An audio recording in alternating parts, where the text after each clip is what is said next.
मोक्षा गांव पहाड़ियों के बीच बसा हुआ एक ऐसा जगह था जहां सदियों पुरानी परंपराएं हवाओं की फुसफुसाहट से गूंथी हुई थीं। पीढ़ियों से पहाड़ी की चोटी पर बने उस वीरान हवेली के किस्से सुनाए जाते रहे थे। हर कहानी उसकी पहले से ही अशुभ प्रतिष्ठा में रहस्य की एक और परत जोड़ती थी।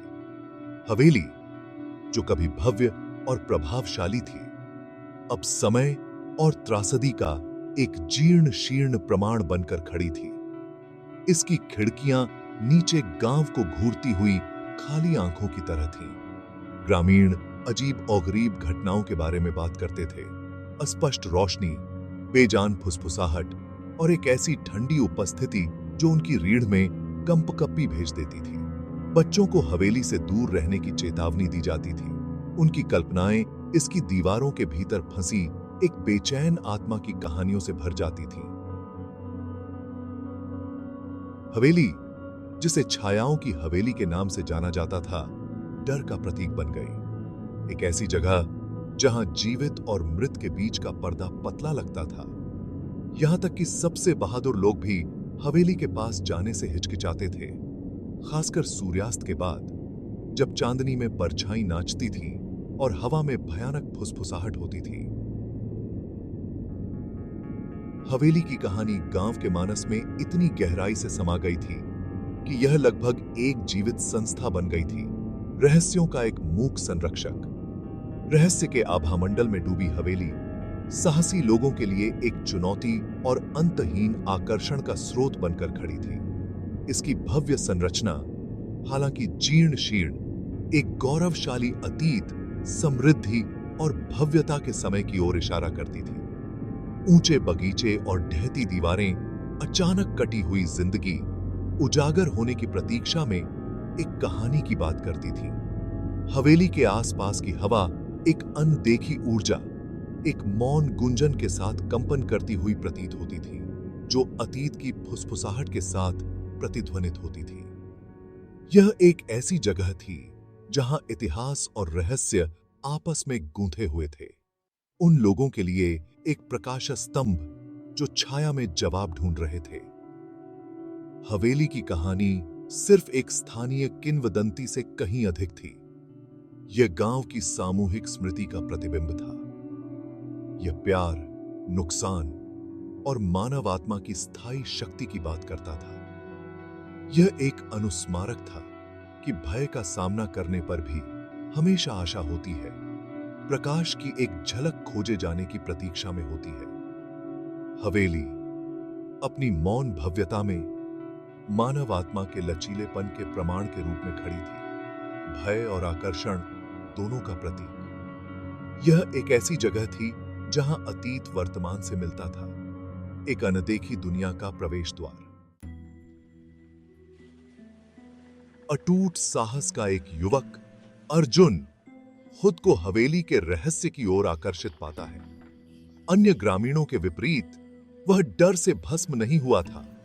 इसके बजाय उसने जिज्ञासा की भावना, किंवदंतियों के पीछे के सच्चाई को उजागर करने की इच्छा महसूस की। उसने छायाओं की हवेली के बारे में अनगिनत कहानियां सुनी थीं, लेकिन अंधविश्वासों पर विश्वास करने से इनकार कर दिया। अर्जुन के पास एक तार्किक दिमाग, ज्ञान की प्यास और एक साहसिक भावना थी, जिसने उसे अज्ञात का पता लगाने के लिए प्रेरित किया। उसने रात में हवेली में जाने का फैसला किया, वह समय जब कहानियों का दावा है कि अलौकिक गतिविधि अपने चरम पर थी। एक टॉर्च और एक दृढ़ दिल से लैस होकर वह पहाड़ी की ओर चल पड़ा। हवेली का सिलहूट चांदनी आसमान के खिलाफ बड़ा दिखाई दे रहा था। वह जानता था कि यह एक जोखिम भरा प्रयास था, लेकिन अज्ञात के रोमांच ने उसके दृढ़ संकल्प को हवा दी। हवा की फुसफुसाहट उसे आगे बढ़ाती हुई प्रतीत हो रही थी, मानो हवेली खुद उसे अपने रहस्यों को उजागर करने के लिए बुला रही हो। जैसे ही अर्जुन हवेली के पास पहुंचा, बेचैनी की एक स्पष्ट भावना उस पर छा गई। हवा भारी हो गई और पत्तियों की सरसराहट अंधेरे में फुसफुसाहट की तरह लग रही थी। उसने चरमराते फाटकों को धक्का दिया, मुख्य द्वार की ओर जाने वाले ऊंचे रास्ते पर कदम रखा। हवेली उसके सामने खड़ी थी, परछाई में डूबा एक मूक प्रहरी। उसने एक गहरी सांस ली, अपनी नसों को मजबूत किया और अंदर चला गया। भारी लकड़ी के दरवाजे कराह उठे। जैसे ही उसने उसे खोला, एक मंद रोशनी वाले दालान का खुलासा हुआ। धूल के कण उसकी टॉर्च की किरण में नाच रहे थे, जिससे एक भयानक वातावरण बन रहा था। वह चूहों की आवाज और उसके चारों ओर पुराने घर के बसने की आवाज सुन सकता था। अर्जुन आगे बढ़ा, उसका दिल उसकी छाती में धड़क रहा था। हवेली की प्रेतवाधित प्रतिष्ठा के पीछे के सच को उजागर करने के लिए दृढ़ था।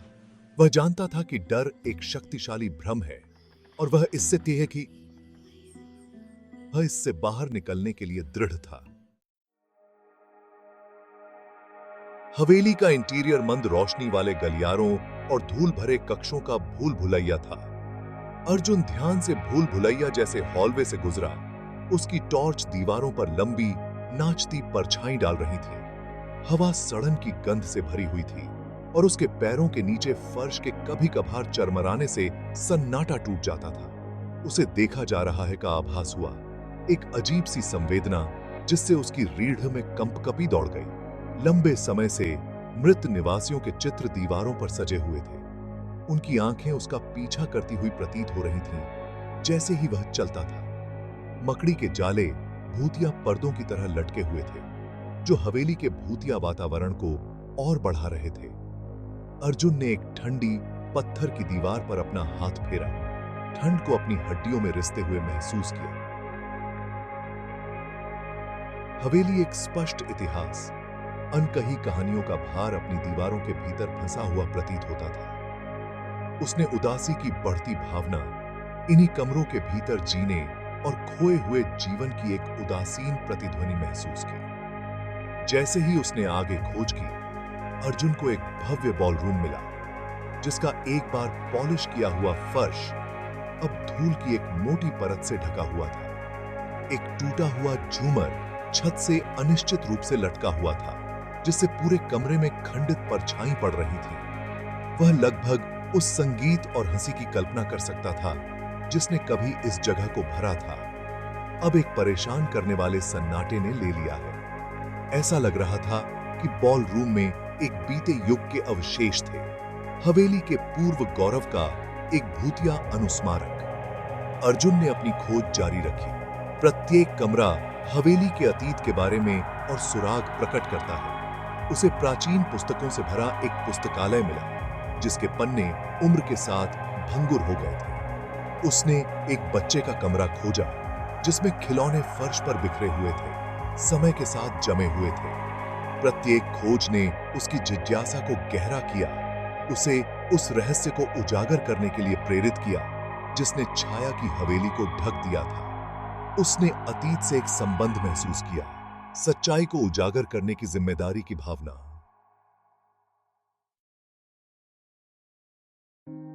भाग 4, एक भूतिया मुठभेड़। जैसे ही अर्जुन हवेली में गहराई से गया, उसने हॉल के माध्यम से एक धुंधला सा राग गूंजता सुना। ध्वनि उदास और अलौकिक दूर के कमरे से निकलती प्रतीत हो रही थी। उसने ध्वनि का पीछा किया। उसका दिल उसकी छाती में धड़क रहा था, अज्ञात स्रोत की ओर आकर्षित हो रहा था। जैसे जैसे वह पास आता गया, राग तेज होता गया। एक भूतिया सुंदरता का खुलासा हुआ, जिसने उसे मोहित और परेशान दोनों किया। उसने एक भारी ओक का दरवाजा खोला और खुद को एक छोटे मंद रोशनी वाले कक्ष में पाया। एक भूतिया आकृति, एक कोमल अलौकिक चमक में नहाई हुई एक भव्य पियानो पर बैठी थी। उसकी उंगलियां चाबियों पर इनायत से नाच रही थीं। वह आकृति एक युवती की थी। उसका पारभासी रूप मंद रोशनी में झिलमिला रहा था। इस अलौकिक तमाशे को देखकर अर्जुन जम गया। उसकी सांस उसके गले में अटक गई। महिला की आत्मा बजती रही। उसका उदास राग कमरे को भर रहा था। उसकी आंखें गहरे दुहक से भरी अर्जुन से परे देखती हुई प्रतीत हो रही थीं। स्मृति और दुहक की दुनिया में खोई हुई थी। उसने भूतिया आकृति के लिए सहानुभूति, साझा मानवता की भावना महसूस की, जिसने जीवन और मृत्यु की सीमाओं को पार कर लिया। उसने महसूस किया कि वह एक द्वेषपूर्ण आत्मा नहीं थी, बल्कि एक फंसी हुई आत्मा थी जो मुक्ति के लिए तरस रही थी। अर्जुन ने अपने शुरुआती सदमे पर काबू पाकर कोमल स्वर में आत्मा को संबोधित किया। उसने आराम और समझ के शब्द बोले, मदद करने की अपनी इच्छा व्यक्त की। महिला की आत्मा धीरे धीरे उसकी ओर मुड़ी। उसकी आंखें आश्चर्य से चौड़ी हो गईं। ऐसा लग रहा था जैसे सदियों से उसे संबोधित नहीं किया गया हो। जीवित दुनिया उसकी हस्ती भूल गई हो। उसकी भूतिया आंखों में आशा की एक किरण जगमगा उठी। अंधेरे में संभावना की एक झलक। भाग 5, अतीत को उजागर करना। भूतिया आकृति, जो अब अर्जुन के साथ संवाद करने में सक्षम थी, ने अपनी कहानी का खुलासा किया। उसका नाम माया था और वह सदियों पहले हवेली की निवासी थी।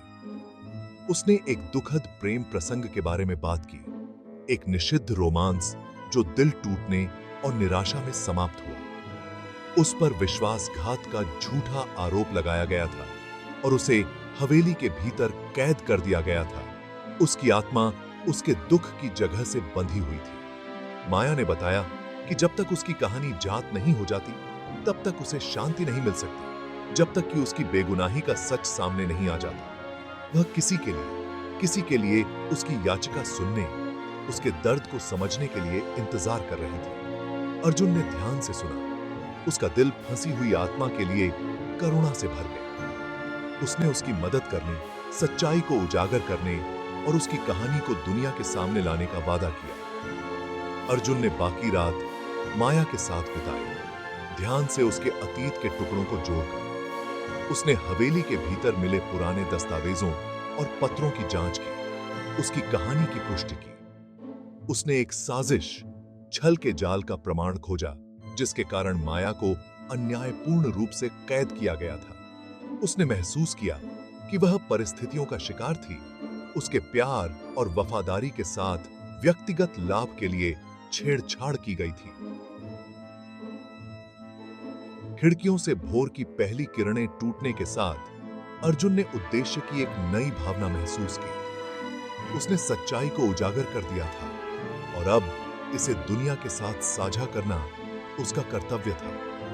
उसने माया को जल्द ही लौटने का वादा करते हुए विदाई दी। जैसे ही उसने हवेली से बाहर कदम रखा, उसने शांति की भावना महसूस की, यह जानकर कि उसने एक फंसी हुई आत्मा को मुक्त करने की दिशा में पहला कदम उठाया है।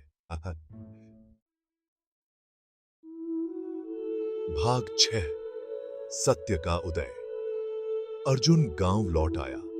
उसका दिमाग रात की घटनाओं से दौड़ रहा था। उसने ग्रामीणों को इकट्ठा किया। उनके चेहरे डर और जिज्ञासा से भरे हुए थे और अपने अनुभव को सुनाया। उसने माया, उसकी दुखद कहानी और उसके साथ हुए अन्याय के बारे में बात की।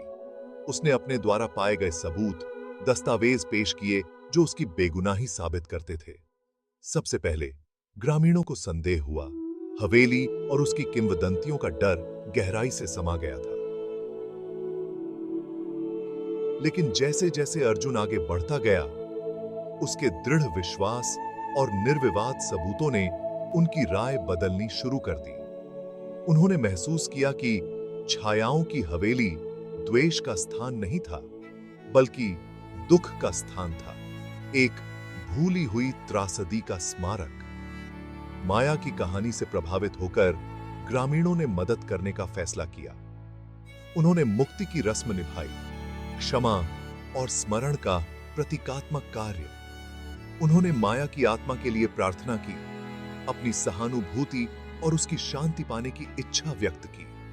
हवेली के चारों ओर का वातावरण बदलने लगा। भारी हवा उठने लगी। उसकी जगह शांति का एहसास हुआ। जैसे ही सूरज डूबा, गांव पर एक गर्म चमक डाली। ग्रामीण हवेली लौट आए। उन्होंने जीर्ण शीर्ण संरचना की सफाई की और उसकी मरम्मत की। इसे डर के प्रतीक से स्मरण के स्थान में बदल दिया। उन्होंने उस कमरे में फूल और मोमबत्तियां रखीं, जहां माया पियानो बजाती थीं। उसके सम्मान में एक मंदिर बनाया। ग्रामीणों ने अपने डर पर काबू पा लिया था। उसकी जगह करुणा और समझ आ गई थी। छायाओं की हवेली अब डर से नहीं, बल्कि उस महिला की याद से प्रेतवाधित थी, जिसे आखिरकार शांति मिली थी।